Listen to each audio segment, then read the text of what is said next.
तैयार हो जाते हैं सुनने के लिए और समझने के लिए। वैसे तो बड़ा कठिन है, सुनना ही बड़ा कठिन है। सुनत कठिन साधत कठिन, सुनना बड़ा कठिन, साधना और भी कठिन, समझना और भी कठिन, कहत कठिन। एक तो कहने में बड़ा कठिन है, जो बात बड़ी कठिनाई से कही जा सकती है कुछ कहा ही नहीं जा सकता। एक तो बड़ा कठिन है कहना कि कुछ उसे कहा जाए, फिर वो जो कहा जा रहा है कई लोग उसे सुन नहीं पाते। ऊर्ध्वबाहु में विराम, ऊर्ध्वबाहु रोमस्य ना कश्चित शृणोतु माम। ऊर्ध्वबाहु रोमस्य ना कश्चित शृणोतु माम। महर्षि वेदव्यास गिरिकंदराओं में और उधर ऊपर हिमालय में ऐसा कहते हैं कि मैं दोनों भुजाएं उठाकर कह रहा हूं, कोई मेरी सुन नहीं रहा है। बहुत लोग नहीं है सुनने वाले। नारद जी ने कहा कि सुनेंगे, थोड़ा सरल कहो। बहुत कठिनाई के साथ बोल रहे हैं आप, जो कहा है आपने कठिन कहा है, क्लिष्ट है, जटिल है, ये सुना नहीं जा सकता। सरल करके सुनाइए, सुगम।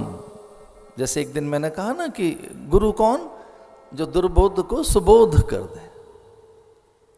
जो दुर्बोध है उसे सुबोध करे। पांडित्य की पेचीदगियां वहां नहीं रहती, शब्दों की जटिलता क्लिष्टता वहां रहती नहीं है। पांडित्य का भी एक प्रकार से प्रभाव कभी हो, पांडित्य की पेचीदगियां ना हो, ग्रंथों की जटिलता ना हो, सरलता हो। इसलिए तो मानस, रामचरितमानस लोकप्रिय हो गई, लोक भाषा। मां कोई बड़े शब्दों का प्रयोग नहीं करती अबोध शिशु के सामने, और अबोध शिशु को भी ये प्रयास नहीं कराया जाता कि इसे जटिल शब्द सिखाए जाए, कठिन शब्द सिखाए जाए। भाषा का एक बहुत जटिल रूप इसके सामने रखा जाए तो जब बोलने की जो प्रक्रिया है, सुनने की प्रक्रिया जो बिल्कुल आरंभ की है, वो बड़ी सरल है। उसमें का, ता, पा, मा ये शब्द हैं बड़े सामान्य से। फिर वो कुछ संकेत के साथ हैं, कुछ वो ग्रहण करता है। तो कुछ जो कहा जाता है माता पिता के द्वारा, जो बड़ा कठिन सा उसे लगता है, और उन्हें भी लगने लगता है उसी समय कि जो हम कह रहे हैं ये कुछ कठिन है इसके लिए, हमारे लिए नहीं। तो जब वो एक अवस्था, जब बालक बोलता है, जब उसकी वैखरी आखिर स्पष्ट करते, वैसे तो कई बार बालक बोलता है, समझ नहीं आता क्या बोल रहा है, पर वो कुछ कहना चाहता है, तो उसकी वैखरी की स्पष्टता के लिए आखिर स्पष्ट हो, अर्थ उजागर हो, उसके लिए बालक को सिखाया जाता है। पर वो पांडित्य की पेचीदगी नहीं होती, जटिल क्लिष्ट शब्द नहीं होते। यद्यपि बड़ी बड़ी बात सिखाई जाती है। तो कहत कठिन, समुझत कठिन, साधत कठिन, फिर साधना में बड़ी कठिन। तो एक सपर्या शब्द का अर्थ है कि समत पाणी भाव से समिधा हाथ में लेकर, समिधा का अर्थ है सूखी लकड़ियों की तरह से, कि हम पूरे तैयार हैं, जैसे वो जल जाती हैं, समिधा भस्म विभूति बनने को तैयार है, उनमें अपना कुछ नहीं है। तो ऐसा एक अंतःकरण लेकर जब सुना जाता है और अनुपायनी भाव से तादात्म्य होकर उनके चरित्र चिंतन गुण के साथ, तो शब्द फिर दृश्य बन जाते हैं, शब्द फिर मुखर हो जाते हैं। शब्द जो ब्रह्म है वो अपने अर्थ उजागर करने लगता है। इसलिए इसमें बताया गया है कि श्रवण के अलग अलग भाव हैं। जो सुन नहीं पाई शिव अर्धांगिनी, उसका अर्थ ही है अप्रमत्तेन वेदव्यम सर्वत तन्मयो भवेत। कहीं कोई प्रमाद है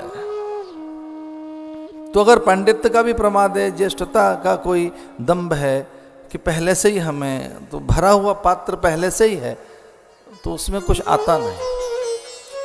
श्रवण में रिक्तता चाहिए, पूरी रिक्तता।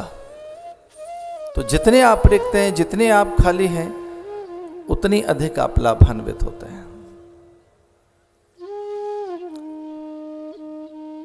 शुक और परीक्षित के संवादों में बस यही एक बात आती है।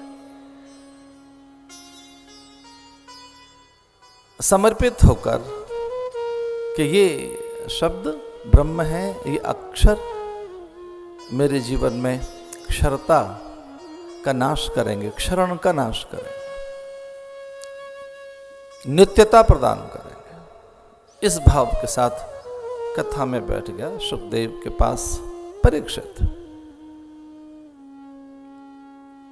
एक और सामान्य बात कि जैसे जैसे शिष्यत्व पैदा होता है, वैसे वैसे गुरुत्व में आकर्षण पैदा होता है। गुरु को कुरेदा जाता है, उकसाया जाता है, उस तत्व को चैतन्य किया जाता है। कृपावशात उनमें अनुग्रह हो, गुरु तत्व कल्याण के लिए आकुल हो, व्याकुल हो, गुरु तत्व में ही एक बड़ी व्याकुलता हो, तो बात अलग है। पर धरती पर कोई वातावरण बनता है, तब मेघ निचुड़ते हैं, अनायास नहीं बरसते। धरती पर वो एक वातावरण ढूंढ रहे होते हैं, वो आकाश में मंडरा रहे होते हैं। मेघ आकाश में जल लेकर ऊपर तैयार है, पर धरती पर कोई वातावरण न हो, धरती पर कोई पुकार न हो, तो मेघ उड़ जाते हैं, कहीं दूर चले जाते हैं, फिर निचुड़ते नहीं। नीचे से भी कोई एक पुकार, नीचे से भी कोई एक तैयारी, नीचे की भी एक पात्रता तो चाहिए। अगर धरा में पात्रता नहीं है, वहां वैसी एक उन मेघों के लिए निचुड़ने के लिए तैयारी नहीं है, तब मेघ वहां से निकल जाते हैं। मेघाच्छन्न आकाश हो, पूरे जल भरे हों, मेघ भारी जल लेकर आकाश में तत्पर हों, धरती पर कुछ भी आहट न हो, कोई वातावरण न हो, यहां आर्द्रता न हो, उमस न हो, उन्हें निचोड़ने के लिए प्रार्थना न हो, तो नहीं आ सकते। विज्ञान यही कहता है कि कुछ यहां एक हलचल होती है और तब वो निचोड़ने लगता है। ठीक वैसे ही जैसे जैसे आप में आपकी श्रद्धा का चर्म, जैसे जैसे आपके अंदर एक स्वीकृति पैदा होती जाती है, वैसे वैसे वो श्रद्धा का आकर्षण, आपका विश्वास, आपकी निष्ठा उस तत्व को कुरेदती है और फिर अनुभव पिटारी खुलने लगती है, फिर ज्ञान मेघ निचुड़ने लगते हैं, फिर अमृत वर्षण होने लगता है। और ये पात्रता पर भी एक पात्रता पर भी ये मुझे लगता है कि एक विषय है कि कैसी पात्रता किसकी। तो जिसकी जैसी पात्रता, फिर वैसा वो पाता है, जैसा जो अधिकारी। तो जैसे आप अधिकारी, अंतःकरण में कैसी पात्रता है, अपनी अंतःकरण की पात्रता, अंतःकरण की योग्यता, आपकी श्रद्धा, आपका विश्वास फिर आपको उतना ही देता है। इसलिए भारतीय दर्शन एक बड़ी सुंदर सी बात कहता है और वो याद करने लायक है, और वो मुझे ऐसा भी लगता है कि पल पल याद करने लायक है कि व्यक्ति उतना ही पाता है जितना जानता है, जितना चाहता है, जिस ढंग की उसकी चाहत है और उसके लिए जिस ढंग का उसका समर्पण। व्यक्ति उतना ही अधिक या